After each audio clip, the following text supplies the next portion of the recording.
இன்றைய பிரதம விருந்தினர், மரியாதைக்குரிய கௌரவ ஆளுநர் உயர் திரு நா. வேதநாயகன் ஐயா அவர்களே, இந்த அருமையான அறிவு திருக்கோயிலை மிகச்சிறப்பாக வளர்த்து கொண்டிருக்கிற எனது அன்புக்கும் பாசத்துக்கும் உரிய அருள்நிதி, பாராட்டுதலுக்குரிய ஐயா முருகானந்தவேல் அவர்களே, அவரோடு தோளோடு தோள் நிற்கிற உறவினரும் நண்பரும், போற்றுதலுக்கும் உரிய ஐயா குழந்தைவேல் அவர்களே, நல்ல ஒரு அறிமுக உரை ஆற்றிய பேராசிரியர் அருள்நிதி பாஸ்கரன் அவர்களே, வரவேற்புரை வழங்கிய சகோதரி ஜமுனா அவர்களே, சென்னை தமிழ்நாட்டிலிருந்து வருகை தந்து இங்கே அருமையான ஒரு உரையை நிகழ்த்தியிருக்கிற ஐயா முனிரத்னம் பேராசிரியர் அவர்களே, நன்றி உரை சொல்லுகிற அருமை தம்பி இனிய இளவல் சந்துரு அவர்களே, என்னுடைய பாசத்துக்கும் நேசத்துக்கும் உரிய நெருங்கிய நண்பர் ஆறு திருமுருகன் ஐயா அவர்களே, இன்னும் நான் அவர்களே என்று அழைக்காவிட்டாலும் வந்திருக்கிற அவர்களே, அனைவருக்கும் என்னுடைய அன்பையும் வாழ்த்தையும் வணக்கத்தையும் முதலில் தெரிவித்துக் கொள்கிறேன்.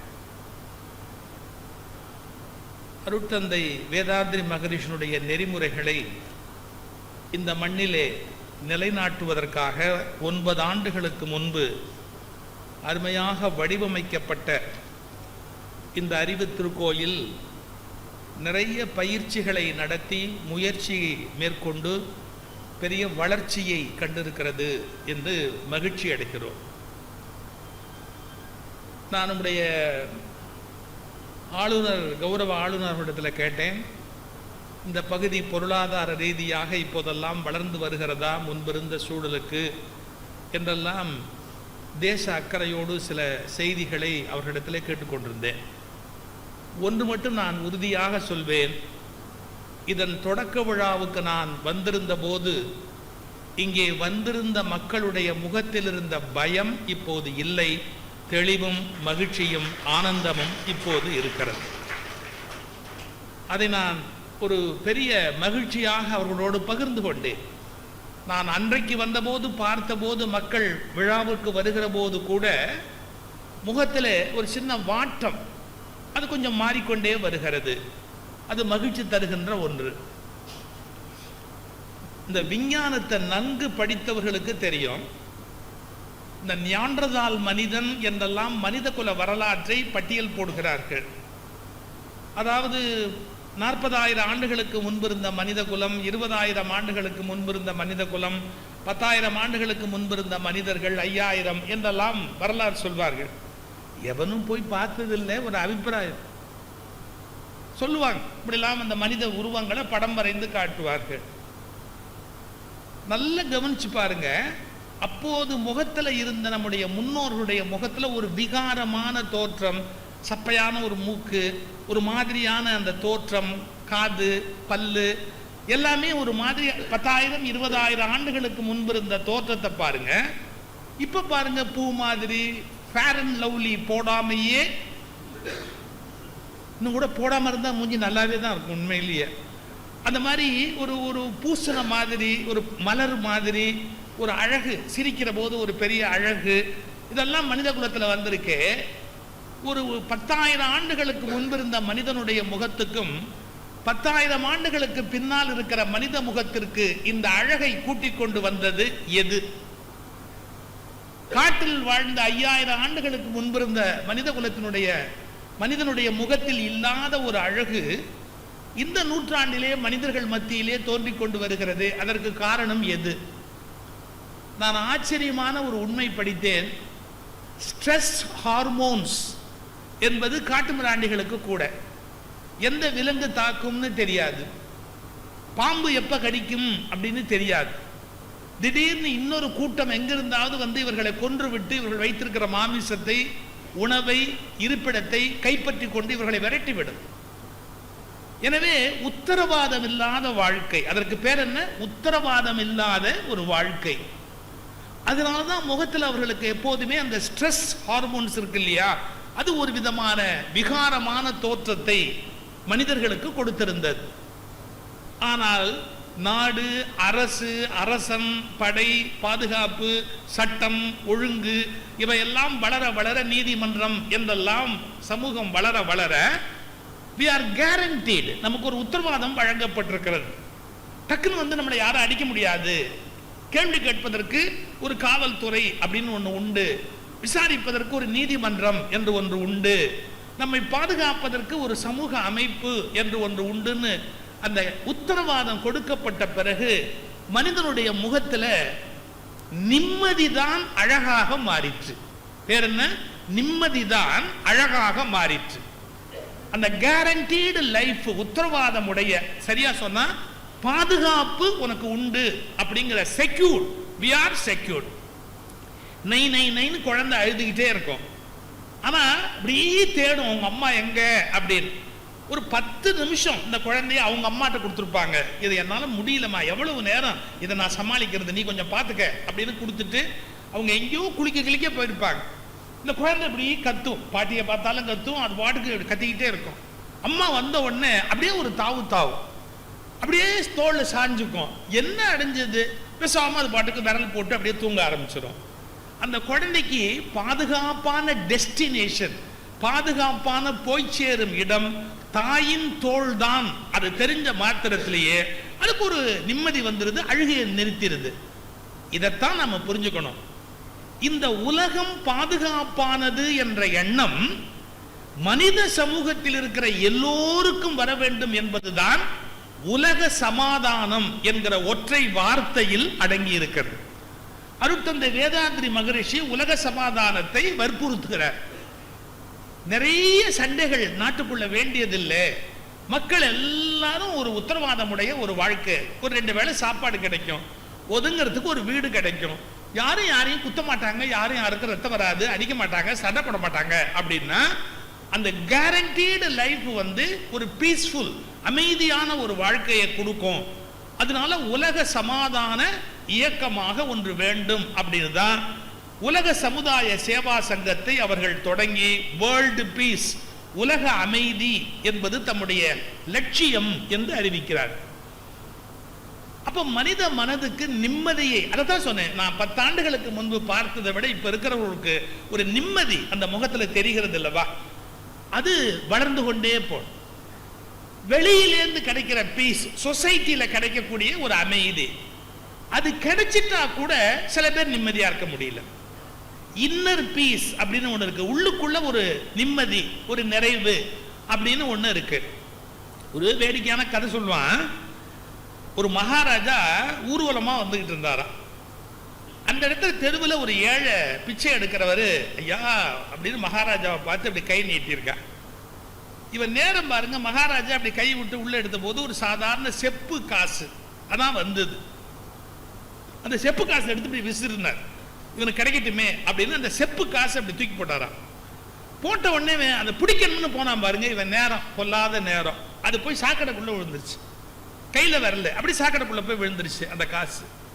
இவனுக்கு ஐயோ நம்ம இவ்வளவு கஷ்டப்பட்டோம், ஒரு செப்பு காசு போகுதுன்னு சாக்கடைக்குள்ள போய் கையை விட்டு தேடுறதுக்காக கையை நீட்டினான். மகாராஜா சொன்னார், ஸ்டாப், சாக்கடைக்கு போய் அதுக்காக கையை விடாது, இரு இரு இரு அப்படின்ட்டு அமைச்சரை கூப்பிட்டு, இங்கேருந்து வா, வேற என்ன நாணயம் நம்ம கையில வச்சிருக்கோம், ஒரு வெள்ளி நாணயம் எல்லாம் இருந்தது, அதை அப்படியே ஒரு குத்து அள்ளி, இங்க வா இங்க வா, இந்தா குடி, சாக்கடைக்குள்ள போய் ஒரு செப்பு நாணயத்தை கை விடுறிய, வேணுங்கிற அளவு கொடுத்துருக்க, சந்தோஷமா இரு அப்படின்னு.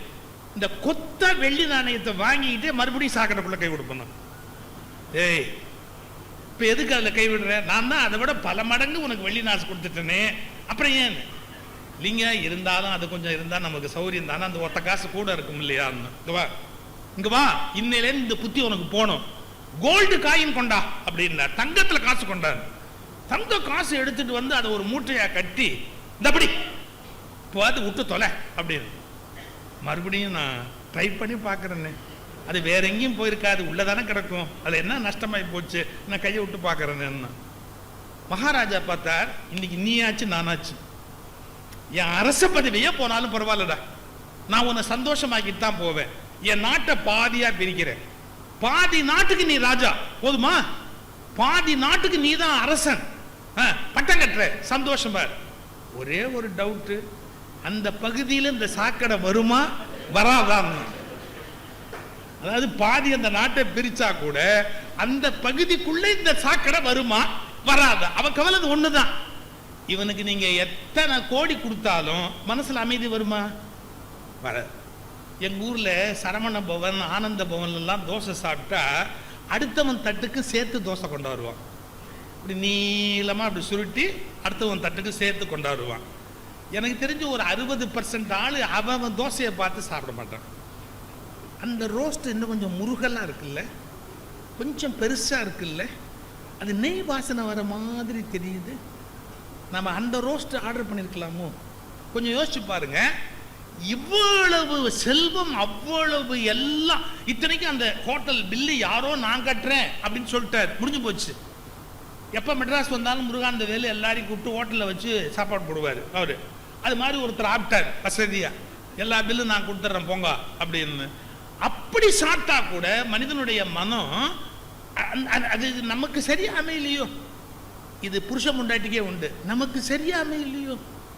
நமக்கு அமைஞ்சது மட்டும் ஏதோ கொஞ்சம் கோளாறா இருக்கும் கிடையாது. உலகத்துல எல்லாருக்குமே கோளாறு தான் அமையுமே ஒழிய யாருக்குமே நல்லது அமையாது. அதனால தான் 6 திருமுருகன் கல்யாணமே பண்ணிக்கல. ரொம்ப புத்திசாலி மானா நமக்கு அப்படின்ட்டு எல்லாத்தையும் விட்டு போயிட்டார். சார் நான் கொஞ்சம் நகைச்சுவைக்கா சொன்னேன், ரொம்ப நேரம் இறுக்கமா இருக்கிறோம்ல, கொஞ்சம் நகைச்சுவைக்கா சொன்னேன். ஏன் we are unhappy? why we are unhappy? இந்த மனம் அப்படிங்கிறது எண்ண அலைகள் அப்படிங்கிறது இந்த பயிற்சியில் உங்களுக்கு கற்றுக் கொடுக்குறாங்க. இந்த எண்ண அலைகள் அடிச்சுக்கிட்டே இந்த அலை பாஞ்சிக்கிட்டே இருக்கிறதால நம்ம நிறைய கஷ்டங்களுக்கு உள்ளாகிறோம். அதை எப்படி நிறுத்துறது? நிறுத்த முடியாது. இது அலை, இந்த அலை வெத்து அலை, சும்மா அப்படிதான் அலையும். அந்த அலை அப்படி வேடிக்கை பார்க்க நம்ம ஆரம்பிச்சோம்னா அதை பாருங்க, அலையிற அந்த அலையோட நம்ம அடிபடுறதை நிறுத்திட்டு அந்த அலையை கொஞ்சம் நின்று அப்படி வேடிக்கை பார்க்க ஆரம்பிச்சோன்னு வச்சுங்க. என்ன, அந்த மனசு வேற நான் வேற, அந்த மனசு வேற நான் வேற, அது வேற நான் வேற, நான் அதை வேடிக்கை பார்க்குற ஆளு அப்படின்னு பார்க்க அப்படி ஆரம்பிச்சோன்னு வச்சுங்க. அந்த அலை நம்மளை ஒன்றும் பண்ண முடியாது. ஏன்னா நாம வேற அது வேற. அதுவும் நாம ஒன்னா ஐடென்டிஃபை பண்ற போது, அது அலப்பாயிர போதெல்லாம் நாமளும் சேர்ந்து கஷ்டப்படுறோம். அதுவும் நாமும் வெவ்வேறு அப்படிங்கிற அண்டர்ஸ்டாண்டிங் வந்துடுச்சுன்னு சொன்னா அந்த வினாடியிலேயே அது நின்று போகுது. இங்க பேசின பல பேர் சொன்னாங்க, நான் எவ்வளவு இருந்தாலும் அந்த மனசுல அந்த அமைதி இல்லை, கஷ்டம் இல்லை, கஷ்டம் வருதுன்னு கஷ்டப்படுறாங்க, அவங்களுக்கு நாங்க இங்க வகுப்பு எடுக்கிறோம் அப்படிங்கிற செய்தியை எடுத்து சொன்னாங்க. ஜென் அப்படிங்கிற தத்துவ ஞானத்தை உலகத்துக்கு கொடுத்தவர் போதி தர்மர். போதி தர்மர் புத்த பாரம்பரியத்தில் ரொம்ப நுட்பமான அறிவுடையவர். போதி தர்மர் சீனாவுக்கு போறார். சீன நாட்டில் புத்த மதத்தை பரப்புவதற்காக போதி தர்மர் போனார். அதுவே ஒரு அருமையான சம்பவம் பாருங்களேன். போதி தர்மர் சீனாக்குள்ள போறாருன்ன உடனே சீன அரசர் ஊ அப்படின்னு பேர். அந்த சீன அரசர் இவரை வரவேற்கிறதுக்காக இவருக்கு ஒரு வரவேற்பு கொடுக்கணும், பெரிய துறவி வராரு அப்படின்னு அந்த ஊர் வாசல்ல படை அமைச்சர் எல்லாரோடையும் வந்து நிற்கிறார், டோட்டலா வந்து நிற்கிறார், இவருக்கு வரவேற்கணும் அப்படி. கொஞ்சம் தொலைவில் பார்த்துட்ட உடனே போதி தர்மர் என்ன பண்ணாரு, போட்டிருக்கிற செருப்பை கழட்டி, காலில் போட்டிருக்கிற செருப்பை கழட்டி தலைமையில் வச்சுக்கிட்டார். செருப்பை எடுத்து வைக்கி தலைமையில் வச்சுக்கிட்டார். அப்பதான் அந்த அரசருக்கு ஒரு வருத்தம் வந்தது. ஊ, அவர் எவ்வளோ சின்ன பேர் பாருங்க, கூப்பிடுறதுக்கு வசதியான பேர் ஊ, நிறைய போச்சு. அவர் ஒய்ஃபுக்கு திட்டுறதுக்கு ரொம்ப சௌகரியம், சின்ன பேர் பாருங்க ஊ, அவ்வளோதான். அவர் என்ன பண்ணாரு, அப்படி திரும்பி தன்னுடைய அமைச்சரை பார்த்து கேட்டார், என்ன பெரிய ஞானின்னு சொன்னேன், இவரை வரவேற்கணும்னு சொன்னேன், செருப்பு தூக்கி தலைமையில் வச்சுக்கிட்டு வர்றான் பைத்தியக்கார மாதிரி, இவரை போய் நம்ம எப்படி வரவேற்கிறது, எதுக்கு வரவேற்கிறது அப்படின்னார். பொறுமையா இருங்க, அவசரப்பட்டுறாதீங்க, அவர் மிகப்பெரிய ஞானி, அவரை நீங்க ஒன்றும் அவமானப்படுத்திடாதீங்க, பொறுமையா இருங்க அப்படின்னாரு அமைச்சர். கிட்டக்கா வந்தார் பாருங்க போதி தர்மர், செருப்பை தலைமையிலேயே வச்சுக்கிட்டு அங்கேருந்து இப்படியே வந்து நின்ன உடனே இந்த அரசர் அவருக்கு மரியாதை எல்லாம் பண்ணிட்டு, தப்பா நினைக்காதீங்க, எனக்கு ஒரு சந்தேகம், பெரிய ஞானின்னு நாங்கள் உங்களுக்கு வரவேற்கலாம்னா செருப்பு தூக்கி தலைமையில் வச்சுக்கிட்டு நிற்கிறீங்க, ஏன் இப்படி பண்றீங்க? காலில் இருக்க வேண்டியது செருப்பு, அது தூக்கி யாராவது தலைமையில் வச்சுக்குவாங்களா? ஏன் இப்படி பண்றீங்க? எனக்கு தெரியும்படியா சொல்ல முடியுமா? அவர் ஒரு கேள்வி கேட்டார் பாருங்க, நீ தலையில ஏன் கிரீடம் வச்சிருக்கன்னு. அரசரப்பார், நீ தலையில ஏன் கிரீடம் வச்சிருக்கிற? நாங்க அரசர்கள், அரச பாரம்பரியத்துக்குன்னு ஒரு மரியாதை இருக்கு, அதனால கிரீடம் வச்சிருக்கிறோம். இங்க இருக்கிற எல்லாரையும் விட நாம வித்தியாசமா தெரியணும்னு தலைமையில கிரீடம் வச்சிருக்கிறேன். நானும் அதே முடிவு பண்ணேன், எல்லாரையும் விட வித்தியாசமா தெரியணும்னு தலையில தூக்கி செருப்பை வச்சுக்கிட்டேன். இதுவும் ஒண்ணுதான் அதுவும் ஒண்ணுதான். அப்பதான் அப்படியே ஒரு ஸ்பார்க் அடிக்குது அவருக்கு. மற்ற எல்லாரையும் விட நான் வித்தியாசமானவனா இருக்கணும்ன்ற ஒரு அகங்காரம் உனக்குள்ள இருக்கு. அதுக்கு அடையாளமா நீ கிரீடம் வச்சுக்கிற, விதவிதமான கிரீடங்களை தூக்கி தலைமையில வச்சுக்கிறேன். அப்ப அது இருக்கலாம்னு நான் ஏன் செருப்பை வச்சு கூடாது? அது ஒரு அகங்காரம் தானே உனக்கு. நான் செருப்பு தூக்கி வச்சுக்கிறேன். நிஜமாவே ஒரு பெரிய ஞானி அப்படின்ட்டு இவரை ஒரு இடம் பார்த்து நல்ல மலை உச்சியில ஒரு நல்ல அமைதியான இடத்துல தங்க சொல்லிட்டு இவர் ராத்திரி படுத்திருந்தார். தன்னுடைய அரண்மனையில படுத்திருந்தார். அவருக்கு ஒரே வேதனை, வேதனை தாங்க முடியாத வேதனை மனசுக்குள்ள. ஏன்னா கிங்கா இருந்தாலும் ஒரு அமைதியா இருக்க முடியுதா? இல்ல. மறுநாள் சபைக்கு இவர் போதி தர்மர் வரும்போது சொன்னாரு, உங்ககிட்ட ஒரு சிக்கல் சொல்லணும். எனக்கு எவ்வளவோ சொத்து இருக்கு, சுகம் இருக்கு, அரண்மனை இருக்கு, எல்லாம் இருக்கு, மனசு அமைதியா இல்லை, மனசு ரொம்ப துன்பப்படுது. நீ என்ன பண்ற? நாளைக்கு விடிய காலையில் 4 மணிக்கு யாரும் வரத்துக்கு முன்னாடி மலை மேல என்னோட அந்த குகை மேல எனக்கு கொடுத்துருக்கல, அங்க வந்துரு, நான் சரி பண்ணிடும், கவலையே பட, நான் சரி பண்ணிடும் அப்படி. இவருக்கு இந்த பைத்தியக்காரரை நம்பி போறதா இல்ல போகாம இங்கே இருந்துடுறதா? இவனை நம்பி போக முடியுமா? விடிய கால 4 மணிக்கு வர சொல்லியிருக்கான். யாரையும் கூட்டிட்டு வராத, தனியா வா, நீ மட்டும் வா, யாரையும் கூப்பிட்டு வராது, புரியுதா? அப்படின்னு இவனுக்கு தனியா போகணும். ஒரு பக்கம் பயமா இருக்கு, அவர் என்ன பண்ணுவார்னு தெரியல, போக முடியாது அப்படின்னு நினைக்கிறான். இவ்வளவு எதிர்த்து மனசு பேசினாலும் சார் அவருடைய அந்த தவநிலையினுடைய ஆக்கர்ஷணம் குப்புன்னு இழுத்துருச்சு. காலை 4 மணிக்கு போயிட்டான். போலாமா வேணாமா, போலாமா வேணாமான்னு யோசிச்சுக்கிட்டே இருந்தவன், சில பேர் சாராய கிடைக்கும் அப்படிதான், போலாமா வேண்டாமா போலாமா வேண்டாமான்னு யோசிச்சுக்கிட்டே இருக்கிறவன் அவன் அறியாமே குப்புன்னு போயிடுவான். அது இழுத்துரும், அதனுடைய வேகம் எல்லாம் மனசோட வேலை தானே. டக்குன்னு அப்படியே போயிட்டான், ஆக்கர்ஷணம் போயிட்டான். காலையில 4 மணிக்கு போனா பெரிய தடியோட நிக்கிறாரு போதி தர்மர், பெரிய தடி. இவர் நம்ம மண்டை கிண்ட மேல போட்டுக்கிட்டு வச்சுட்டாருன்னா இவர் நம்பி போறதா அப்படின்னு வாசலே நின்று சொன்னாரு, நீ வரலாமா வேணாமான்னு ராத்திரி முழுக்க யோசிச்சல்ல, இங்க வந்தா என்ன நடக்குமோன்னு பயந்தல்ல, அதுக்கு தான் தடியோடு நிற்கிறேன் உள்ளவன். இவர் கேட்டான், மன்னர் கேட்டார், எதுக்கு நீ மனசை கூட்டிட்டு வந்திருக்கிய? ஏன் அது எங்க இருக்குன்னு மட்டும் காட்டு, இந்த தடியால போட்டு அடி பின்னி எடுத்துடுறேன். எதை? மனசை தடியால போட்டு அடி பின்னி எடுத்துடுறேன், அதை நான் கொன்னே போட்டுடுறேன், அதுக்கப்புறம் அது ஒண்ணுமே உன்னை பண்ணாது, உன் மனசு எங்க காட்டு அப்படின்னு. யோ அது தெரியாம தானே நான் உங்ககிட்டயே கேட்டேன், அது எங்கேன்னு தெரியல. எது உன்னை இம்சை பண்ணுதோ அது எப்படி உனக்கு தெரியாம இருக்கும்? உன்னை இம்சை பண்ணுதுங்கிற, அப்புறம் அது எங்க இருக்குன்னு தெரியலங்கிற. அப்ப அது இருக்கிறதா இருக்கிற உன் அபிப்பிராயம் தான் இம்சையை ஒழிய அது இம்சைக்கு காரணம் இல்லை. நீ அதை புரிஞ்சுக்கிட்டியா அப்படிங்கிறார். நீ மட்டும் வெளியே எடுத்து வை, அடி நொறுக்கி எடுத்துடுற, அப்புறமா அந்த மனசு உன்னை ஒண்ணும் பண்ணாது. இல்லைங்க, எங்கிட்டேருந்து என் மனசை பிரிக்க முடியாதுன்னா. ஏன் பிரிக்க முடியாது? அது என்னுடைய கற்பிதம்னா, அது என்னுடைய கற்பிதம்னா. நாம் மனதால் துன்பப்படுகிறோம் என்று சொல்லிக் கொண்டிருக்கிறோமே ஒழிய அதை முழுமையாக கற்பித்துக் கொண்டவர்கள் நாம் தான் என்பதை உணர மறுக்கிறோம். இதுக்கு ஒரு ஸ்பேஸ் வேணும், இதுக்கு ஒரு ஸ்பேஸ் வேணும். அந்த மனம் நான் என்னால பண்ணிக்கொண்டப்பட்ட ஒரு கற்பனை அப்படிங்கிற ஒரு புரிதல், அதிலிருந்து வெளியே வருவதற்கான ஒரு தெளிவு, ஒரு பயிற்சி, இது தேவை. அதுதான் அவர் சொன்னார். தியானம் என்பது என்ன அப்படிங்கறத நம்முடைய தமிழ்நாடு பேராசிரியர் ஐயா அவர்கள் உங்களுக்கு எடுத்து சொன்னாங்க. கொஞ்சம் யோசிக்கணும். வீட்டுக்குள்ள இருந்து நம்மால அதை பண்ண முடியல, முழுசா அந்த பயிற்சியை பண்ண முடியல. அதுக்கு ஒரு அமைதியான இடம் வேண்டி இருக்கு. அந்த இடமா தான் இந்த அறிவு திருக்கோயில் என்பது அமைக்கப்பட்டிருக்கிறது. இப்ப சயின்ஸ், விஞ்ஞானம், அதுக்கப்புறம் மெய்ஞானம்ங்கிறதுக்கு நிறைய ஆங்கில வார்த்தைகள் நீங்க போடலாம். ஸ்பிரிச்சுவாலிட்டி, இன்னும் நூற்றுக்கணக்கான வார்த்தைகள் இருக்கு இங்கிலீஷ்ல அவைலபிள், தேடிக்கிட்டே போகலாம். நமக்கு கிடைச்ச வார்த்தையை வச்சுக்கோங்க, விஞ்ஞானம் மெய்ஞானம்னு. இந்த சயின்ஸுக்கும் அதாவது விஞ்ஞானத்துக்கும் மெய்ஞானத்துக்கும் என்ன வித்தியாசம்? இல்ல அது எந்த புள்ளியில சந்திக்குது? ஏன்னா நீங்க தலைப்பு போடும்போது விஞ்ஞானமும் மெஞ்ஞானமும் அப்படின்னு போடுறீங்க. இந்த இம் முடியுது, அங்க ஆரம்பிக்குது. ஏன் இது ரெண்டு சந்திக்குது? எந்த இடத்துல சந்திக்குது? இதை எப்படி கண்டுபிடிக்கிறது? ஒரு ரெண்டு உதாரணம் சொல்லிடுறேன். மேடம் கியூரியை விட பெரிய சயின்டிஸ்ட் உண்டா? Marie Curie. அவதான் ரேடியம் கண்டுபிடிச்சவர். அதனால தான் உலகத்தில் இன்னைக்கு பல நோய்களை தீர்ப்பதற்கு முதல்லயே நீங்க பார்ப்பதற்குரிய சக்தியை கொடுத்த கருவி பின்னால வடிவமைக்கப்பட்டது. மேடம் கியூரி அவ்வளவு பெரிய சயின்டிஸ்ட். மேடம் கியூரி ரொம்ப வறுமையிலேருந்து வந்தவ, சாப்பாட்டுக்கு இல்லாம இருந்து வந்தவ, அவ ரொம்ப ஏழ்மையிலேருந்து வந்தவ. பல காரணங்கள் அதுக்கெல்லாம்.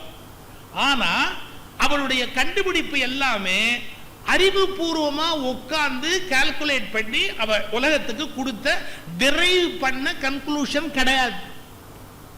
அந்த அம்மா எழுதுறா தன்னுடைய லைஃபை பத்தி. அதாவது ரொம்ப யோசிப்பா ஒரு விஷயத்தை பத்தி. இது என்னது, இது என்னது, தலை வெடிக்கிற மாதிரி இருக்கும். சரி வேண்டாம், நம்ம இப்படியே விட்டா தலை பைத்தியம் பிடிச்சிரும், பிபி ஏதாவது மேலே போய் தலைகளை வெடிச்சிரும், வேண்டாம், நிம்மதியா தூங்கிடுவோம், பேசாம தூங்கி தொலைப்போம், அமைதி ஆயிடும், காலம்பரை எழுந்து யோசிக்கலாம் அப்படின்ட்டு சுருண்டு படுத்துக்குவா. அவளுக்கு படுக்கிறது கூட பெரிய வசதி கிடையாது. அப்பாட்டுக்கு சுருண்டு படுத்துக்குவா மேடம் கியூரி. சார் ஒரு பெரிய ஆச்சரியம். காலையில ஒரு 6-6:30 மணிக்கு அவ எந்திரிச்சு அவளுடைய டேபிள், அந்த குறிப்பெல்லாம் எழுதுற டேபிள்ல போய் பார்த்தா ராத்திரி எல்லாம் எந்த பிரச்சனைக்கு மண்டையை உடைச்சுக்கிட்டாலோ அதுக்கான ஆன்சர்ஸ் அந்த பேப்பர்ல எழுதப்பட்டிருக்கும். விளக்கங்கள் அந்த பேப்பர்ல பதிவாயிருக்கும். யார் எழுதியிருப்பா? நம்ம தூங்கும் போது இந்த ப்ராப்ளத்துக்கு ஆன்சர் யார் எழுதியிருப்பா? இல்ல அந்த விளக்கங்கள் யார் எழுதியிருப்பா? ஈக்குவேஷன்ஸ் எல்லாம் யார் எழுதியிருப்பா? அவ என்ன பண்ணான்னு சொல்ற பாருங்க. அவ லைஃப் ஹிஸ்டரியில முதல்ல போய் கதவு தாப்பா போட்டுருக்குதான்னு பார்த்தா, கதவு தாப்பா திறந்தது போல எவனோ உள்ள எழுதிட்டு போயிட்டான் அப்படின்னு நேரா போய் கதவு தாப்பா போட்டிருக்குதா அப்படின்னு பாக்குற. போட்டிருக்குது. தாப்பா போட்டிருக்கும் போது யாரு உள்ள நுழைஞ்சிருக்க முடியும்? யாரு இதை எழுதியிருக்க முடியும்? அவளுக்கு புரியல என்ன நடந்ததுன்னு. கொஞ்சம் லேட்டரா எல்லாம் யோசிச்சு பார்த்தா தெரியுது. சார் அவ நல்லா ஆழ்ந்து தூங்குற போது அவளுக்குள்ள திடுக்குன்னு ஒரு ஒரு அந்த ஆன்சர்ஸ் வரும். கிடுக்கிட்டு அந்த பாட்டுக்கு அந்த ஆன்சர்ஸ் வர ஆரம்பிக்கும். உடனே அவளுக்கே தெரியாது, தூக்கத்தில் எந்திரிக்கிறோன்னு தெரியாது, டேபிள் கிட்ட உட்காரணும்னு தெரியாது, அதை எல்லாத்தையும் எழுதுவா. அவதான் எழுதுறா. எல்லாத்தையும் எழுதிட்டு திரும்பி அந்த ஆன்சர்ஸ் எழுதி முடிச்சுட்டு படுத்துக்குவா. ரொம்ப நாளைக்கு அப்புறம் தான் கண்டுபிடிக்கிறா, என் ஆழ் மனதில் நான் போட்ட எல்லா கேள்விகளுக்குமான விடையை அதுவே எனக்கு சொல்லியது.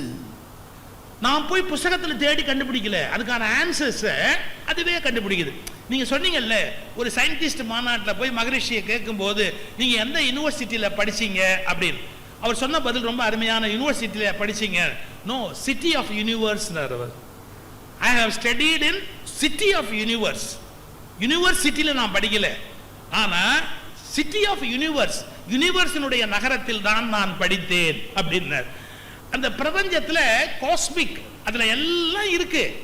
ஆனா அது உங்க மூளையோட உள்ள உங்களுக்குள்ள இறங்கணும், லேண்ட் ஆகணும். அது அந்த உண்மைகள், ட்ரூத்.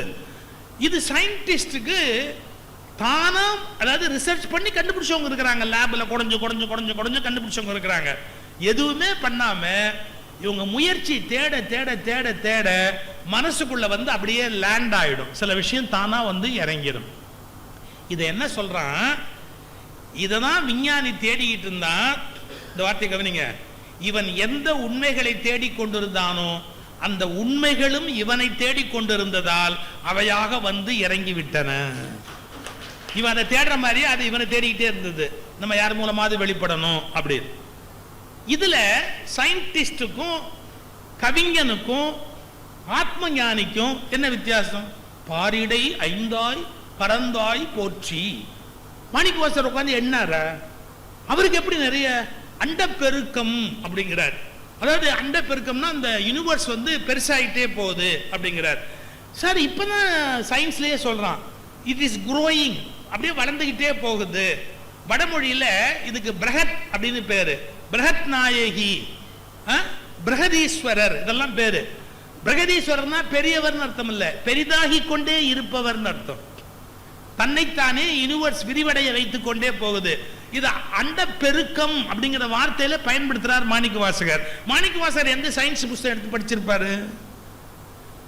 ஸோ அந்த பேர் உண்மை ஏதோ ஒரு வேவலத்தில் அவர் இருக்கும்போது, கண்ணை மூடி அழும்போதோ, இல்லை நமசிவாயம் சொல்லி ஒரு ரேஞ்சில் போய் பயந்து நிற்கும் போதோ, இல்ல அந்த குருந்த மரத்தடி குரு தன்னுடைய கால் கட்ட விரலால அப்படி தொட்ட போது ஒரு ஃப்ரீக்வன்சி இவருக்குள்ள மாற்றம் ஏற்பட்டதாலேயோ என்னமோ ஒண்ணு நேரா சயின்ஸ் வந்து லேண்ட் ஆயிடுது அவங்களுக்குள்ள. அவங்க தேடுறதில்லை, போறதில்லை, பார்க்கறதில்லை, ஆனா அந்த விஷயம் மட்டும் வந்துடுது. இதுக்கு நான் ஒரு வார்த்தை சொன்னேன், பாரதி விழாவில் பேசும்போது ஒரு வார்த்தை சொன்னேன். விஞ்ஞானி உண்மைகளை கைப்பற்றுகிறான். கைப்பற்றுதல்ங்கிற வார்த்தை கொஞ்சம் முரட்டு வார்த்தை. விஞ்ஞானி உண்மைகளை கைப்பற்றுகிறான், ஆனால் கவிஞனையோ உண்மைகள் கரம் பற்றுகின்றன. Because they love. Sir, love பண்ற பேர் கைப்பிடிக்கிறதுக்கும் அரெஸ்ட் பண்ணி போலீஸ் கூட்டு போறதுக்கு வித்தியாசம் இல்லையா? அது வித்தியாசம் இல்லைதான், அது வேற சமாச்சாரம். இருந்தாலும் அப்படி லவ் பண்ற பொண்ணு அப்படி கையை பிடிக்கிறதுக்கும் பயா அப்படின்னு விளங்க மாட்டுறதுக்கு போலீஸ் கையை பிடிக்கிறதுக்கும் ஒண்ணா? ரெண்டுமே அதுக்கப்புறம் ஜெயில் தான், எந்த மாற்றமும் கிடையாது. நீங்க ஏன் சிரிச்சீங்க? அப்ப நீங்க எல்லாருமே ஏதோ பாதிக்கப்பட்டதால தானே திருப்பி திருப்பி சிரிக்கிறீங்க. இல்லாட்டி நீங்க அதுக்கு சிரிப்பீங்களா? இல்லையா? நான் நினைச்சேன் நான் மட்டும்தான் பாதிக்கப்பட்டிருப்பேன் நினைச்சு மெதுவா சொல்றேன். ஆனா நீங்களும் சேர்ந்து சேர்ந்து சிரிச்சு எங்களையும் சேர்த்துக்கோ, எங்களையும் சேர்த்துக்கோ, எங்களையும் சேர்த்துக்கோன்னு நான் என்ன பண்ண முடியும்? அதுக்கப்புறம் சரி விடுங்க. கைப்பற்றுவது என்பது வன்முறை, கரம் பற்றுவது என்பது காதலின் வெளிப்பாடு. அதனால்தான் கவிஞனுக்கும் மெய்ஞானிக்கும் மற்றும் உண்மைகள் அவன் காதோரத்தில் வந்து கிசுகிசுக்கின்றன. அவன் காதுகிட்ட வந்து சொல்லுது, என்னை பத்தி இதான் விஷயம் தெரிஞ்சுக்கோ அப்படின்னு காதோரத்தில் வந்து கிசுகிசுக்குது. அவ்வாடு பாடிக்கிட்டே போறான், வாய்க்கு வந்தபடி பாடுறான். ஆனா அதுக்குள்ள யூனிவர்சல் லா எல்லாம் உள்ள வந்து விழுது. அவன் தேடுறது இல்லை, முயற்சி எடுக்கிறது இல்லை, ஆனா வருது. இது எப்படி வருங்கிறதுக்கு தான் நான் மேடம் கியூரிய சொன்னேன். அவன் பகலெல்லாம் போராடுறா கைப்பற்றுவதற்கு, கிடைக்கல. தூங்குறா, அது வந்து கிளீனா அவளுக்குள்ள பேப்பர்ல இறங்கிட்டு இதான் ட்ரூத் அப்படின்னு போயிடுச்சு. இப்ப இன்னும் கொஞ்சம் மேல போங்க. தன்னுடைய அறிவு, சிந்தனை, அடையாளம் இதையெல்லாம் ஒரு இடத்துல இழக்கும் போது பெரிய உண்மைகள் பொத்துன்னு வந்து விழும். எப்படி விழும்? ஆர்கிமிடிஸ் பிரின்சிபிள் அப்படிங்கறத ஸ்கூல்ல காலேஜ்ல கத்துக் கொடுத்துருப்பான். Archimedes principle. அப்புறம் பாஸ்கல் லா, அதுவும் கத்துக் கொடுத்துருப்பான் சயின்ஸ்ல. தண்ணீர்ல ஒரு எடையை என்ன வச்சீங்களோ அந்த எடையை வச்சீங்கன்னா அந்த அளவுக்கு ஒரு அந்த கப்பல் அப்படிதான் கட்டப்பட்டது. அந்த தண்ணீரை அது வெளியேற்றும். அது வெளியேற்றுற அந்த தண்ணீருடைய எடையும் இந்த பொருளோட எடையும் ஒன்னா இருக்கும். இது பாஸ்கல் லா. இதெல்லாம் ரொம்ப கஷ்டம் கண்டுபிடிக்கிறதுக்கு. இதை கண்டுபிடிச்ச உலகத்துக்கு முதல்ல சொன்ன ஆள் யாருன்னா ஆர்கிமிடிஸ். ஆர்கிமிடிஸ் எப்படி கண்டுபிடிச்சான்? இதே மாதிரிதான் ஒரு மகாராஜா ஆர்கிமிடிஸ்க்கு ஒரு சேலஞ்ச் பண்றாரு. அவருக்கு ஒரு கிரீடம் பண்ணி கொடுத்துருக்காங்க, ஒரு கோல்டு அவர் கொடுத்துருக்காரு, பணம் தங்கம் கொடுத்துருக்கிறார். எனக்கு அப்படியே அதை யூஸ் பண்ணி அந்த தங்கத்துல கிரீடம் பண்ணு அப்படிங்கிறார் வச்சுக்கோங்களேன். 1/2 கிலோ தங்கம் அவர் கொடுத்துருக்கிறாருன்னு வச்சுங்க. அந்த 1/2 கிலோ தங்கமும் அப்படியே ஃபுல்லா யூஸ் ஆயிருக்கா?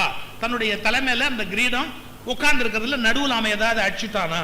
எங்க ஊர்ல ஐயப்பன் கோயிலே அடிச்சுட்டான். பேப்பர்ல பாத்தீங்களா? ஐயப்பன் கோயில் தங்க தகடு தங்க தகடுன்னு போட்டா அதெல்லாம் தக தக தக தகடு, கடைசியில தங்கம் காணும். பழனி ஆண்டவர் சிலை அப்படின்னு வச்சோம், அதுலயும் தங்கத்தை காணும். அதாவது நம்ம ஆளுக்கு தங்கத்தை பார்த்தா சாமியாவது ஒண்ணாது அட்ரா லூட்டி அடிச்சுட்டு போயிடுறான். இது என்ன பண்ணி தொலைக்கிறது? இப்ப மகாராஜாவுக்கு டவுட்டு, நம்ம கிரீடா அதே கோல்டு இருக்குதா அப்படின்னு சொன்னா பாருங்க. ஆர்கிமிடிஸை கூப்பிட்டு, இந்த நான் கொடுத்த அளவு அதே தங்கம் ஃபுல்லா இதுல இருக்குதான்னு கண்டுபிடிக்கணும். ஆனா இதை நோண்டக்கூடாது, இதை போட்டு தேய்ச்சி கீச்சு தொந்தரவு பண்ணக்கூடாது. அது அப்படியே பக்காவா இருக்கணும், ஆனா கண்டுபிடிக்கணும். புரியுதா? அப்படி இவர் சொன்னாரு, ட்ரை பண்றேன். இல்ல, கண்டுபிடிக்கலன்னா தலையை வெட்டிடுவேன், கண்டுபிடிக்கலன்னா தலையை வெட்டிடுவேன் காலம்பரை அப்படி. இவர் போனாரு போனாரு போனாரு போனாரு யோசிச்சாரு யோசிச்சாரு யோசிச்சாரு. அதுக்கு எப்படின்னு முடியல. தங்கத்தை ஒண்ணுமே பண்ணக்கூடாது, அதை கண்டுபிடிச்சாகணும். நான் என்ன பண்ணுவேன்? அந்த வாட்டர் டப் இருக்குல்ல, அவர் குளிக்கிறதுக்கு வாட்டர் டப்பு, அதுல போய் பொத்துன்னு விழறாரு. வேற வழியே இல்லை. இப்ப அரசரை பார்க்க போனோம், குளிச்சுட்டு போனோம் அப்படின்னு அந்த வாட்டர் டப்ல போய் விழுந்தார்.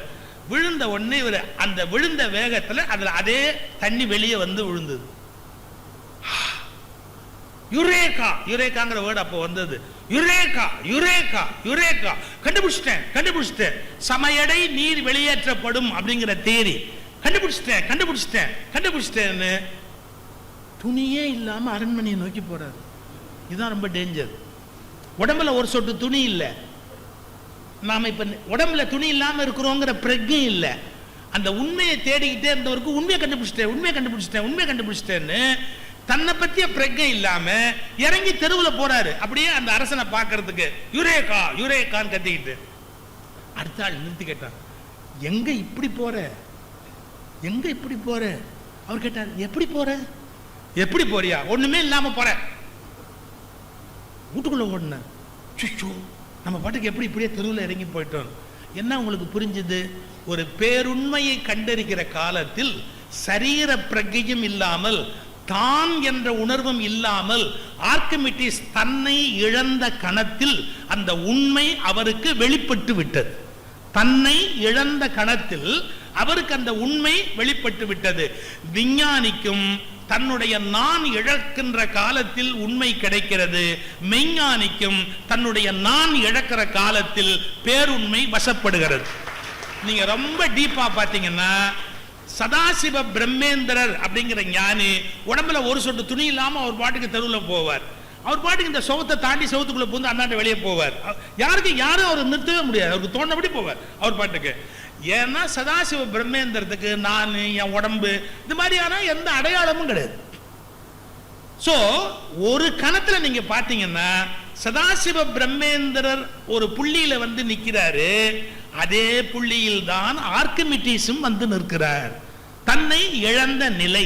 அப்ப அவருக்கு அந்த போதம் தலைப்படுகிறது, தன்னை இழந்த நிலை. அதனால்தான் சயின்டிஸ்டும் பெரிய ட்ரூத்தை நம்ம வசத்திலிருந்து இழந்து போற போது கண்டுபிடிக்கிறார். மகா ஞானிகளாகிய மாணிக்க வாசகர், திருமூலர், மிகப்பெரிய மகான்கள், அருட்தந்தை வேதாத்ரி மகரிஷி போன்ற சிந்தனையாளர்கள் எல்லாருமே தன்னுடைய நான், சரியான வார்த்தை, நானற்ற நானிலிருந்து, அடிக்கடி எனக்கு ரொம்ப பிடிச்ச வார்த்தை, நானற்ற நானிலிருந்து பல உண்மைகளை அவர்கள் பிரகடனப்படுத்துவார்கள். அதை யாருமே அசைக்க முடியாது. ஏன் அசைக்க முடியாதுன்னா, அதுல அவங்களுடைய அகங்கார அடையாளம் ஒண்ணுமே கிடையாது. அவங்க இதனால நான் பெருமை அடையணும், இதனால நான் இந்த நூற்றாண்டிலேயே நான் வாழ்ந்தேங்கிறது தெரியணும், இதனால எனக்கு ஒரு நோபல் பரிசு கிடைக்கணும், எந்த ஐடியாவுமே இருக்காது. எது பற்றிய குறிப்பும் இல்லாம அவங்க தன்னை இழக்கிற கணத்துல பழியிருந்து இந்த உண்மை அவர்களுக்கு வெளிப்பட தொடங்கும். சரி, இதை நீங்க இன்னும் கொஞ்சம் ஆழமா புரிஞ்சுக்கிறதுக்காக ஒன்னே ஒன்று சொல்றேன் பாருங்க. எதிரில் இருக்கும் பிரபஞ்சத்தை, அதாவது இந்த அஞ்சு பூதங்களுடைய சேர்ப்பு, பஞ்சபூதம் பௌதீகம், எதிரில் இருக்கிற பிரபஞ்சத்தை துண்டு துண்டு துண்டு துண்டாக வெட்டி ஆராய்ந்து கொண்டு உண்மையை தேடி விஞ்ஞானி போகிறார். சயின்ஸ் எப்பவுமே இப்படிதான் டெவலப் ஆகும். ஒரு காலத்துல ஒரு ஊர்ல, எங்க ஊர்ல ஒரே ஒரு டாக்டர் இருப்பார். அவர் தான் உடம்பு முழுக்க வைத்தியம் பண்ணுவார். கண்ணு சரியில்லைன்னாலும் உக்கார், காது சரியில்லை உக்கார், கால் முட்டி சரியில்லை உக்கார். அவர் ஒரே ஒரு டாக்டர். ஊருக்கு ஒரு 10 கிலோமீட்டருக்கு ஒரு டாக்டர் தான் இருப்பார். அவர் சேப்பு கலரில் ஒரு கலவை கொடுப்பார். சேப்பு கலரில் ஒன்று, வெள்ளை கலர் பொடியை நசுக்கி கொடுப்பாரு. மாத்திரை பேர் கூட தெரியக்கூடாது. அப்படி சரியா போகும். பெரிய ஆச்சரியம், சரியா போகும். இப்பெல்லாம் டாக்டர் ஒருத்தர் கிடையாது. ஒரு ஊருக்கு ஒரு டாக்டர் இல்லை, ஒரு ஆஸ்பத்திரியிலேயே 100 டாக்டர். பெரிய ஆஸ்பத்திரிக்குள்ள போங்க, உடம்பு சரியில்லை, அறிவு இருக்கு எனக்கு, உடம்புல எவ்வளோ பார்ட் இருக்கு, நீ பாட்டு உடம்பு சரியில்லைன்னு மொத்தமாக சொல்ற இல்லையே. இது ஜென்ரல் ஆஸ்பத்திரின்னு போட்டிருந்தான், ஆனால் உடம்பு ஜென்ரல் இல்லை, தனித்தனியாக தான் பார்க்கணும். நீ எதுக்கு ஐ டாக்டர் ஐயா, இல்லை காதா, இல்லாட்டி எலும்பா, இல்லாட்டி நரம்பா, இல்லாட்டி மசில்ஸா, இல்லாட்டி ரத்தமா, ஹார்ட்டா, கிட்னியா, என்ன அதை சொல்லு, போயிட்டு வருங்க. ஏன்னா நமக்கு எங்கன்னு நாமளே கண்டுபிடிக்க முடியல. அதுக்கும் கவலைப்படாது, முழு உடல் பரிசோதனைன்னு வச்சிருக்கிறோம். அதுல ஏதாவது ஒண்ணுல நீ சிக்குவ, அது உள்ள உன்னை விட்டு எடுத்தோம்னா ஏதாவது ஒண்ணுல நீ மாட்டுவே. நாங்க நேரம் அங்க கொண்டு போய் நிறுத்திடுவோம். நீ கிட்னிலையோ இல்லாட்டி வேற எங்கேயாவதோ ஒன்று போய் மாட்டுவேன், நாங்க போய் பார்த்துருவோம். அதெல்லாம் நாங்க பார்த்துக்கிறோம், வா உள்ளவா. கொஞ்சம் யோசிச்சு பார்க்கணும். சயின்ஸ் எப்படி போகுதுன்னு கேட்டா, சைக்காலஜி, மெடிக்கல், பாராமெடிக்கல், அப்படியே உள்ள போயிட்டே இருக்கும். சைக்காலஜி போனீங்கன்னா கிளினிக்கல் சைக்காலஜி, அப்ளைடு சைக்காலஜி, இன்னும் எத்தனை பிரான்ச் இருக்கு தெரியுங்களா? போய் நீங்க எடுத்து பார்த்தீங்கன்னா இன்டெலிஜென்ஸ் அப்படிங்கிறத பத்தி பிரிக்கிறான். 11 கிளாசிபிகேஷன் வச்சிருக்கிறான். எதை எடுத்தாலும் பிரிக்கிறது, அணு அணுவா பிரிச்சு அவ்வளவு ஆழமா கண்டுபிடிக்கிறான். சயின்டிஸ்ட் உட்கார்ந்து தேடி தேடி தேடி கண்டுபிடிக்கிறான். நல்ல கவனிங்க, ஒரு புள்ளியை விரித்து கொண்டே போவதால் விஞ்ஞானி உண்மையை கண்டுபிடிக்கிறார். பல புள்ளிகளை ஒரே புள்ளியில் ஒருங்கிணைப்பதால் மெய்ஞானி உண்மைகளை உலகத்துக்கு அறிவிக்கிறார். அவன் எப்படி கண்டுபிடிக்கிறான்? பகுத்து. விஞ்ஞானி கண்டுபிடிப்பது பகுத்து கண்டுபிடிக்கிறார். ஆனா மெய்ஞானி எப்படி கண்டுபிடிக்கிறான்? தொகுத்து கண்டுபிடிக்கிறான். அதனாலதான் எங்கால் பகுத்துணர்வில் தொகுத்துணர்வு அப்படின்னு மழை வேண்டல்ல உலக நலம் வேண்டுகிற போது பகுத்தும் தொகுத்தும் இரண்டையும் இணைச்சா மட்டும்தான் விஞ்ஞானமும் மெய்ஞானமும் இணைய முடியும் என்பதை உலக நல வாழ்த்தில் அருட்தந்தை வேதாத்ரி மகரிஷி வெளிப்படுத்தி காட்டுகிறார். அப்ப யோசிச்சு பாருங்க, எவ்வளவு பெரிய அந்த நுட்பமான விண்வெளி, அணுத்துகள், அதில் ஏற்படுகிற அழுத்தம், அதனால உயிர்கள் அந்த ஜனிக்கிற அந்த அமைப்பு, எல்லா நுட்பங்களையும். சரி, தாயின் தகப்பனும் சந்திச்ச போது எல்லாம் ஒரு புள்ளியில தானே இருந்தது. அருகுநுனி பனையனைய சிறிய துளி, ஒரே ஒரு புள்ளி. அது உள்ள போனதுக்கு அப்புறம் கை, காலு, மூக்கு என்னெல்லாமோ அதுல இருந்து அப்படியே ஒரு 9-10 மாசத்துல அப்படியே டெவலப் ஆகி அது வெளியே வந்து விழுது. ஒரு புள்ளி. அதை எழுதுறான் என்ன, ஒரு சின்ன இலந்த பழம் சைஸு, மிளகு சைஸு, திருமூலர்ல எழுதுவார் மிளகு சைஸு, அப்புறமா ஒரு சுண்டக்காய் சைஸு, அந்த அளவுக்கு இருந்து அது பெருசாகி பெருசாகி பெருசாகி அப்புறமா அது ஒரு குழந்தையா மாறுது. கொஞ்சம் யோசிச்சு பாருங்க, ஒரு புள்ளிய, அதுக்கு பேர் விருத்தின்னு பேரு. எதிரில் ரிவர்ஸ் பண்ணிக்கிட்டே வாங்க, அப்படியே உள்ள சேர்த்துக்கிட்டே வாங்க, அதுக்கு என்ன பேரு? நிவர்த்தி அப்படின்னு பேர். இது விருத்தி, அது நிவர்த்தி. விருத்தியின் மூலமாக சயின்டிஸ்ட் உண்மையை கண்டுபிடிக்கிறான், நிவர்த்தியின் மூலமாக மெய்ஞானி உண்மைகளை உலகத்துக்கு பிரகடனப்படுத்துகிறான். இந்த ஒரு புரிதலோட நாம, அதனால்தான் ஒரு பிசிக்ஸ் புஸ்தகத்தை எடுத்து படிக்கல, வெவ்வேறு புஸ்தகத்தை எடுத்து படிக்கல சார். அந்த அந்த இடம் ரொம்ப அருமையான இடம். அதாவது அவர் என்ன கேட்குறாங்க, இந்த உலகத்தில் சயின்டிஸ்ட்லாம் ஒன்னா உட்கார்ந்துக்கிட்டு நீங்க எப்படி இந்த உலகத்தை பத்தி ஏதாவது சொல்ல முடியுமா? ரெகட்ஸ் யூனிவர்சிட்டியில ஒரு கேள்வி கேட்கிறாங்க. என்ன கேட்கிறாங்க தெரியுமா? Swamiji, have you ever read world history அப்படின்னு கேட்கிறாங்க. நீங்க உலக வரலாறு படிச்சிருக்கீங்களா சுவாமி? Have you ever read world history? சாமிஜியோட பதில், I have not read the world history but I know it. நான் அதை படித்ததில்லை, ஆனாலும் எனக்கு தெரியும். இது நமக்கு எப்படி இருக்கும்? நான் அதை படிச்சதில்லை, ஆனால் எனக்கு தெரியும். ஏன் தெரியும்? அவங்க பார்க்குற ஆங்கிள் தனி, அது தனியாக புரிய வரும். எப்படி? நீங்கள் என்ன என்ன என்ன படிச்சிருக்கீங்க? எதுக்கு தனித்தனியாக டீட்டெயில்டாக பார்த்துக்கிட்டு 7ஆம் நூற்றாண்டில் யார் இருந்தா, 8ஆம் நூற்றாண்டில் யார் இருந்தா, 10ஆம் நூற்றாண்டில் யார் இருந்தா அப்படின்னு. எந்த நூற்றாண்டில் இருந்தாலும் இந்த 3 வேலை தான் பார்த்துருப்பாங்க. ஒன்று, எந்த நூற்றாண்டில் இருந்தாலும் இந்த 3 வேலை தான் பார்த்துருப்பாங்க. யாரு? கோச்சுக்காதீங்க, மூட நம்பிக்கையில் ஊறிய மத தலைவர்கள். வேர்ல்டு ஹிஸ்டரி இவ்வளவுதான். மூட நம்பிக்கையில் ஊறிய மத தலைவர்கள், அப்புறம் பேராசை பிடித்த பொருள்துறை தலைவர்கள், பினான்ஸ்ல பேராசை பிடிச்ச பொருள்துறை, அப்புறம் வெறி கொண்ட அரசியல் தலைவர்கள்.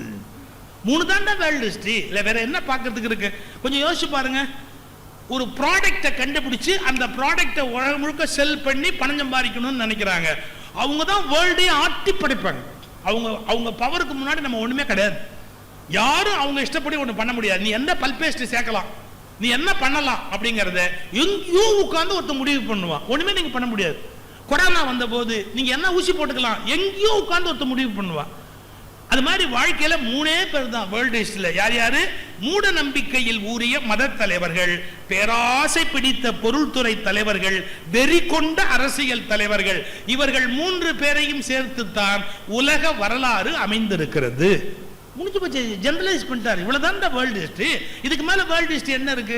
வேணும்னா சொல்லலாம். 7ஆம் நூற்றாண்டுல எவன் கொள்ளையடிச்சான், 8ஆம் நூற்றாண்டுல எவன் கொள்ளையடிச்சான், 9ஆம் நூற்றாண்டுல யாரு மக்களை முட்டாளாக்கனா, 10ஆம் நூற்றாண்டுல யாரு ஏமாத்தனா, இது வேணா பிரிச்சுக்கலாமே. Date differs, action is the same. அப்படியே திகச்சு போய் எல்லாரும் படப்படன்னு கை தட்டிட்டு கேட்டாங்க. அப்பதான் கேட்கறாங்க, நீங்க என்ன யூனிவர்சிட்டியில் படிச்சீங்கன்னு. நான் யூனிவர்சிட்டியில் படிக்கல, பட் த சிட்டி ஆஃப் யூனிவர்ஸ்ல படிச்சேன் அப்படின்னு. இதுதான் பாருங்க, இது தொகுத்தலின் மூலம் ஞானத்தை நோக்கி போதல். அந்த விஞ்ஞானி பகுத்தலின் மூலம் ஞானத்தை நோக்கி போதல். விதவிதமா போய் ஒரு நோய் கிருமியை வச்சு ஆராய்ச்சி பண்ணுவான். சார் இந்த கொரோனா கிருமியே அது 7th ஜெனரேஷன். என்ன 7th ஜெனரேஷன்? ஆர்டினரி சளியா வந்தது, சளியோட தும்மலா வந்தது, தும்மலோட இருமலா வந்தது, இருமலோட பாயப்பிரான்ற அளவுக்கு போய் கொண்டு போய் விட்டுது. அப்புறம் ஒண்ணுமே புரியல, ரத்தம் அப்படியே உரைய ஆரம்பிச்சது. ஸோ இப்படியே போட்டீங்கன்னா அந்த அந்த கிருமியினுடைய 7th ஜெனரேஷன் அப்படின்பா. எதுவா இருந்தா என்ன, நம்பால் போயிட்டான். எதுவா இருந்தா என்ன, நம்பால் போயிட்டான். இது வராம இருக்கணும்னா என்ன இருக்கணும்? ஒன்னே ஒண்ணுதான் பண்ண முடியும். என்ன பண்ண முடியும்? உடலின் எதிர்ப்பு சக்தி என்பது சரியா இருக்குமானால் எல்லா நோய்களையும் அது மட்டுமே சமாளித்துக் கொள்ளும். நீங்கள் நோய்களை அறிந்து சமாளித்துக் கொள்ள முடியாது. ஆனால் எதிர்ப்பு சக்தி சரியாக மனித உயிருக்கு இருக்குமானால் எல்லா நோய்களையுமே அதை அடிச்சு எறிஞ்சிடும். அந்த ஒற்றை புள்ளியில யார் நிக்கிறா? மெய்ஞானி நிக்கிறா. சித்தர்கள் மருந்து அதை பொறுத்தது தான்.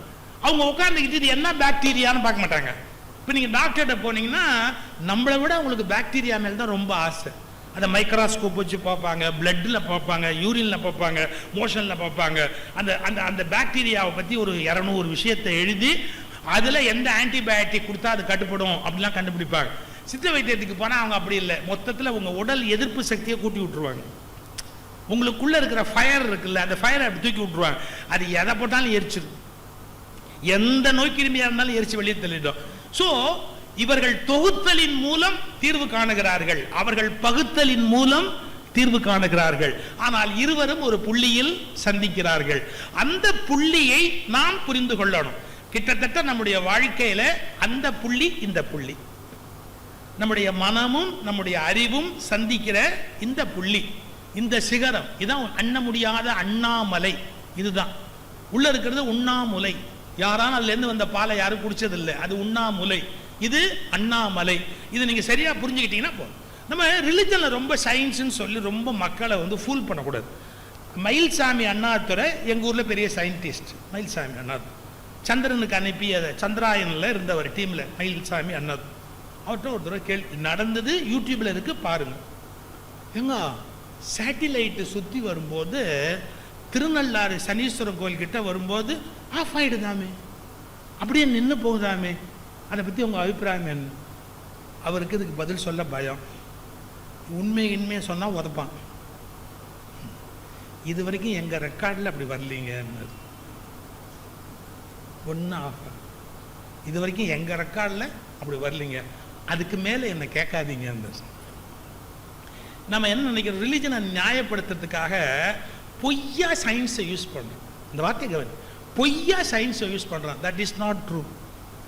அப்படியெல்லாம் சேட்டிலைட் ஆஃப் ஆகி இங்கே ரெக்கார்டில் காட்டுமே, இங்கே பூமியில் காட்டுமே, எங்கள் ரெக்கார்டில் அப்படி இல்லைங்க, அது ஒன்றும் ஆஃப் ஆனதா எங்களுக்கு தெரியலைங்கன்னு. இது இப்போ நான் இன்னும் கொஞ்சம் ஆழமாக போவேன். திருநள்ளாரே சனீஸ்வரன் கோயில் இல்லைங்கோ. நான் வந்ததுக்கு ஏதாவது ஒன்று சொல்லிட்டு போனல, இல்லாட்டி சரியா இருக்குமா? திருநள்ளாரே சனீஸ்வரன் கோயில் இல்லைங்கோ. இந்தாண்ட பார்த்தீங்கன்னா விநாயகர் சிலை, இந்தாண்ட பார்த்தீங்கன்னா முருகன் சிலை கோபுரத்தில். இதுதான் சிற்பி சாஸ்திர சம்மதத்தோட பண்ண முடியும். இந்தாண்ட விநாயகர் சிலை, இந்தாண்ட முருகன் சிலை. அந்த முருகனோட அந்த மயிலோட கொண்டையை தேய்ச்சி தேய்ச்சி தேய்ச்சி நம்மளால் காக்கா ஆக்கிட்டான். அந்த கொண்டை இருக்குல்ல, அதை கொஞ்சம் கொஞ்சமாக தேய்ச்சி காக்கா ஆக்கிட்டான். அன்னைக்கு பிடிச்சது திருநள்ளாருக்கு அழுகு துணியெல்லாம் அத்தனை பேரும் அங்கேயே போட்டு போயிட்டான். இப்போ சனி வந்துருச்சு அங்கேயே. ஏன்னா நம்மால் போய் போய் போய் துணி அந்த இடத்துல ஈர துணியை எண்ணெய் துணியை விட்டு வந்தா பாருங்க. அந்த கோயிலில் சனியோட பொம்மை எங்க இருக்கு தெரியுமா? அதே கோயிலில் சனியோட பொம்மை எங்க இருக்கு தெரியுமா? மதில் தவர் சுத்திட்டு வரும்போது கிழக்கு மேற்கு தெற்கு வடக்கு மதில், வடக்கு மதிலில் இத்தூண்டு இருக்கு ஒரு சனி இருக்கு. சனி வந்து ஒரு குறிப்பிட்ட காலத்தில் அங்கே வணங்கினார் அப்படின்ற அந்த குறிப்பு இருக்கு. அந்த சனி அம்போன்னு நிற்கிது.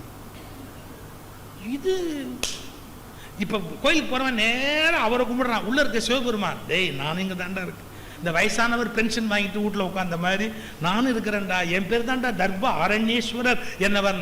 Nothing to. எங்கள் ஜோசியர் சொன்னது இவரை மட்டும்தான். இவரை பார்த்தோமா, துணியை நாங்கள் களைஞ்சி போட்டோமா, போய்கிட்டே இருப்போம். நான் வந்து ரிலிஜனை கேலி பண்ணுறேன்னு பொருள் இல்லை, தப்பாக ஃபாலோ பண்ணுறேன். ஞானசம்பந்தர் பாடின கோயில் அது. உள்ளே போய் நீங்கள் சிவனை வணங்காம சனியை கும்பிட்டு எப்படி வெளியே வரலாம்?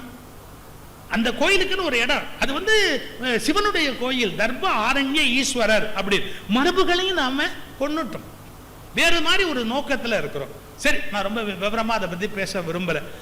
விஞ்ஞானத்தை ரிலிஜன் மேல பொய்யா ஏற்றக்கூடாது, அதுக்கான முயற்சிகளை விட்டுடணும்.